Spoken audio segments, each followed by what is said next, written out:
Hi everybody, this is Sharon, and today is the day I am going to start washing this kit. I put her together because I wanted to see if the body was the right size for this kit, and it is. You know, sometimes bountiful babies, older kits and older bodies look a little bit disproportionate. At least I noticed that anyway. But this is the Kyra kit, and she's a biracial color vinyl. And I've been struggling lately with migraine and vestibular migraine, which means I get dizzy along with the migraine. So my husband and I talked about it, and we both said that I have to stop watching so much TV at night because the light and the movement, it really starts to bother me. So he said, why don't you start your reborn and put your timer on and do it an hour a day. Only an hour a day. And I said, that's a great idea because I have to come up with something else to do in the evenings, even though it's not evening yet. It's only 4:30.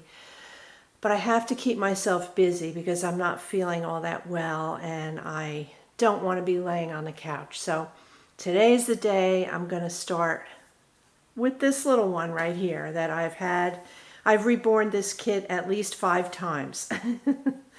And I just love it. And so I am going to take her apart. She's got string ties, so I don't have to ruin any more zip ties. And I'm going to be washing her right here.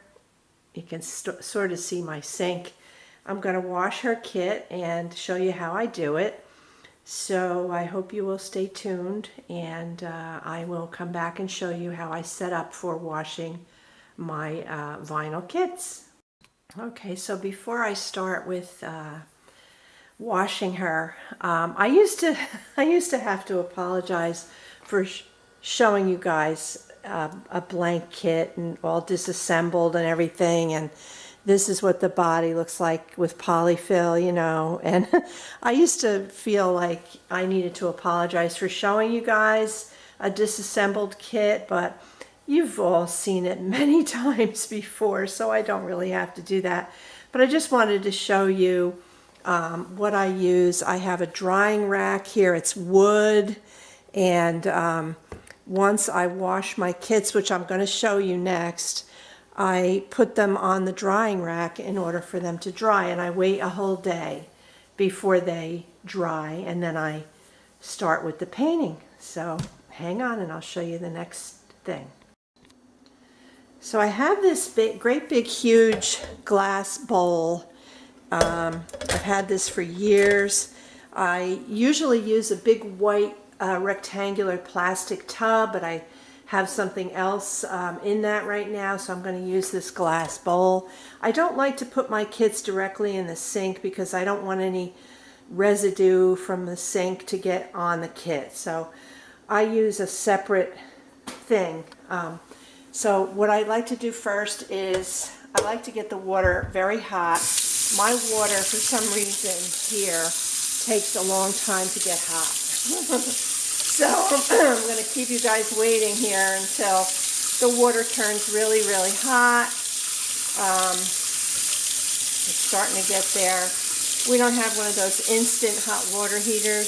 It takes a while. So, okay, this is good enough. So I'm going to start filling up the bowl, and this is what I use. I use Dawn. This one happens to be an antibacterial, so I just squirt a little bit of Dawn in there, get it nice and sudsy. Now it's getting too hot for my hands. So, and then I have a kitchen sponge here. Let me just make sure I clean this a little bit. Make sure there's no grease or anything on that. So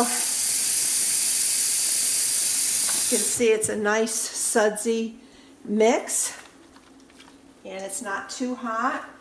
So I'm going to start with her arms. I'm just going to put her arms in here, and let's see if you can see. I think you can see that really good. So I just do the same thing with each limb. I give it a good good wash. Get all the factory oils and whatever. And I do the inside too, like so. And when it's nice and squeaky, I bring it over. We have a double sink here. You probably can't see me doing this. Let me see if I can move you over a little bit. So yeah, so I use the other side and I just put the water in and then let it drain out. Give it a good rinse. And then, let me zoom you out a little bit so you can see. I have a towel set up over here. So I'll just move the body and just towel dry the limb and put it back on my drying rack. So I'm just going to go ahead and do the rest, and that's how I clean my dolls before I reborn them. So the other arm is in here. I might as well continue with that to have some company while I'm doing this mundane thing which takes absolutely no talent whatsoever. It's just a little bit of labor. So yeah, so get it nice and clean, oil free. Dawn is great for getting oils off of things. So I'm just rinsing it now, rinsing the inside, dumping it out, and drying it, towel drying it, and putting it back on the wooden drying rack. And I'm just going to continue the process. Put her legs, the legs in there. Yep. And then do the head. So that's the first part of the journey of reborning a doll. And it takes quite a while from beginning to end. And I aim to show you progress reports all along the way. All right, thanks for watching, guys. I'll see you soon. Bye-bye.